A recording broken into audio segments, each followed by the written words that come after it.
ನಮಸ್ಕಾರ ಎಲ್ಲರೂ ಆರಾಮಿದ್ದೀರಾ ಅಂತ ಅನ್ಕೊಳ್ತೀನಿ. ಇನ್ನೇನು ಹೊಸ ವರ್ಷ ಬಂದೇ ಬಿಡ್ತು, ಇನ್ನೇನು ವೆಲ್ಕಮ್ ಮಾಡ್ಬೇಕಷ್ಟೇ ಈ ಒಂದು ವರ್ಷನ.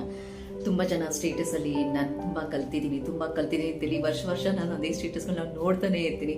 ಆದರೆ ಇನ್ಮೇಲೆ ಅದು ಸ್ಟೇಟಸ್ಗಳು ಬದಲಾಗಬೇಕು. ಏನಂತಂದ್ರೆ ಈ ಒಂದು ವರ್ಷ ನನಗೆ ಏನೇನೆಲ್ಲ ಖುಷಿ ಕೊಡ್ತು, ಏನೇನೆಲ್ಲ ಹ್ಯಾಪಿನೆಸ್ ಕೊಡ್ತು, ಈ ಒಂದು ವರ್ಷದಲ್ಲಿ ನಾನು ಏನೆಲ್ಲ ಸಕ್ಸಸ್ ಮಾಡಿದೆ ಅಂತ ಹೇಳಿ ಅದನ್ನ ಇನ್ಮೇಲೆ ಸ್ಟೇಟಸ್ ಅಲ್ಲಿ ಹಾಕ್ಬೇಕು. ಈ ಒಂದು ಬದಲಾವಣೆ ಖಂಡಿತ ಬರಲೇಬೇಕು. ಸಾಕು ಇಷ್ಟು ವರ್ಷ ನೀವು ಪ್ರತಿಯೊಬ್ಬರಿಗೂ ಮಾಡಿದ್ದು, ನಿಮ್ಮಿಂದ ಉದ್ಧಾರ ಆಗಿದ್ದು, ಸೊ ನಿಮ್ಮಿಂದ ತುಂಬಾ ಸಹಾಯಗಳನ್ನ ತಗೊಂಡಿದ್ದು ಸಾಕು. ಇದುವರೆಗೆಲ್ಲ ತುಂಬಾ ಜನ ಹೇಳ್ತಾ ಇರ್ತಾರೆ, ಅವರೆಲ್ಲ ಬೆಳೀತಾ ಇದ್ದಾರೆ, ನಾನು ಯಾರಿಗೆಲ್ಲ ಸಹಾಯ ಮಾಡಿದೆ, ಯಾರಿಗೆಲ್ಲ ಒಳ್ಳೇದು ಮಾಡಿದೆ, ಅವರೆಲ್ಲ ಬೆಳೀತಾ ಇದ್ದಾರೆ, ಸೊ ನಾನು ಇನ್ನೂ ಇದೇ ಪರಿಸ್ಥಿತಿ ಇದೆ ಅಂತೇಳಿ ತುಂಬಾ ಜನ ಸ್ಟೇಟಸ್ ಅಲ್ಲಿ ಹಾಕ್ಬಿಟ್ಟು ತುಂಬಾ ಬೇಜಾರು ಮಾಡ್ತಾ ಇರ್ತಾರೆ. ಕಾರಣ ಇಷ್ಟೇ, ನೀವು ನಿಮ್ಮ ಬಗ್ಗೆ ಫೋಕಸ್ ಮಾಡ್ತೀರಾ, ಬೇರೊಬ್ಬ ಬಗ್ಗೆ ಫೋಕಸ್ ಮಾಡ್ತಿರಲ್ಲ, ಅಲ್ಲೇ ಆಗಿರೋದು ಪ್ರಾಬ್ಲಮ್. ಸಾಕು ಇದುವರೆಗೂ ನೀವು ಮಾಡಿರೋದೇ. ದೇವ್ರ ಶಕ್ತಿ ಕೊಟ್ಟಿದ್ದಾರೆ, ಆ ಶಕ್ತಿ ಇದಕ್ ಮೇಲೆ ಕಳ್ಕೊಳಿಕ್ ಹೋಗ್ಬಿಡಿ. ಇದಕ್ ಮೇಲೆ ನಿಮ್ಮ ಬಗ್ಗೆ ನೀವು ಫೋಕಸ್ ಮಾಡ್ತಾ ನಿಮಗೆ ಏನ್ ಬೇಕೋ ಅದನ್ನ ನೀವು ಮಾಡ್ಕೊಳ್ಳಿ.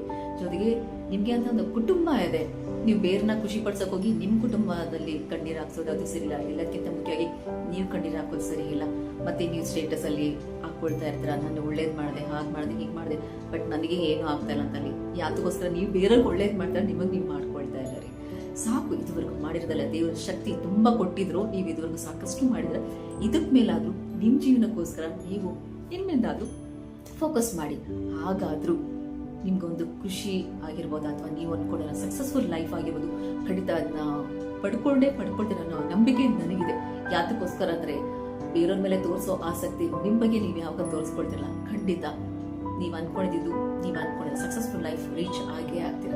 ಸಾಕು ಇನ್ಮೇಲಿಂದ ಎಲ್ಲರೂ ನಾನು ಅದು ಅನ್ಭವಿಸಿ, ಇದು ಅನ್ಭವಿಸಿ, ತುಂಬಾ ಪಾಠ ಕಲ್ತಿ ಯಾರನ್ನ ಎಲ್ಲ ಇಡಬೇಕು ಪ್ಲೀಸ್ ದಯವಿಟ್ಟು ರಿಕ್ವೆಸ್ಟ್ ಮಾಡ್ಕೊಳ್ಳೋದು ಏನಂದ್ರೆ, ಇನ್ಮೇಲಿಂದ ಆದ್ರೂ ಈ ಒಂದು ವರ್ಷದಲ್ಲಿ ನೀವ್ ಏನೇನೆಲ್ಲ ಖುಷಿ ಪಡ್ರಿ, ಏನೆಲ್ಲ ಕಳ್ಕೊಂಡಿದ್ರಿ, ಏನೆಲ್ಲ ಮತ್ತೆ ಪಡ್ಕೊಂಡ್ರಿ, ಅಥವಾ ಬರೋ ವರ್ಷಕ್ಕೆ ಇದನ್ನೆಲ್ಲ ಮತ್ತೆ ನಾನು ಪಡ್ಕೊಳ್ಬೇಕು ಅಂತ ಹೇಳಿ ಇನ್ಮೇಲಾದ್ರೂ ಸ್ಟೇಟಸ್ಗಳಲ್ಲಿ ಈ ತರದ ಒಂದು ವಿಚಾರಗಳೇ ಬರಲಿ.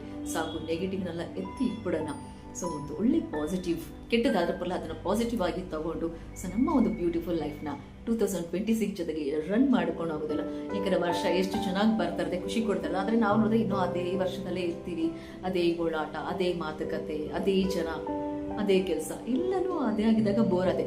ವರ್ಷ ನೋಡಿ ಎಷ್ಟು ಚೆನ್ನಾಗಿ ಚೇಂಜ್ ಆಗ್ತಿರ್ತಾರೆ, ಕ್ಯಾಲೆಂಡರ್ಸ್ ವರ್ಷ ಬರ್ತಾ ಇರುತ್ತೆ, ಆದ್ರೆ ನಾವು ಮಾತ್ರ ಇನ್ನೂ ಹಾಗೆ ಇರ್ತೀವಿ. ಸಾಕು ಇನ್ಮೇಲಿಂದ ಆದ್ರೂ ಹೊಸ ವರ್ಷದ ಜೊತೆಗೆ ವರ್ಷ ನಮ್ಗೆ ಎಷ್ಟು ವರ್ಷಗಳು ಬರ್ತೋ ಅಷ್ಟು ವರ್ಷಗಳ ಜೊತೆ ಖುಷಿಯಾಗಿ ಕಳೆಯೋಣ ಅಂತ ಹೇಳ್ತಾ ನಿಮ್ಮೆಲ್ರಿಗೂ ಹೊಸ ವರ್ಷದ ಶುಭಾಶಯನ ಕೊಡ್ತಾ ಇದ್ದೀನಿ.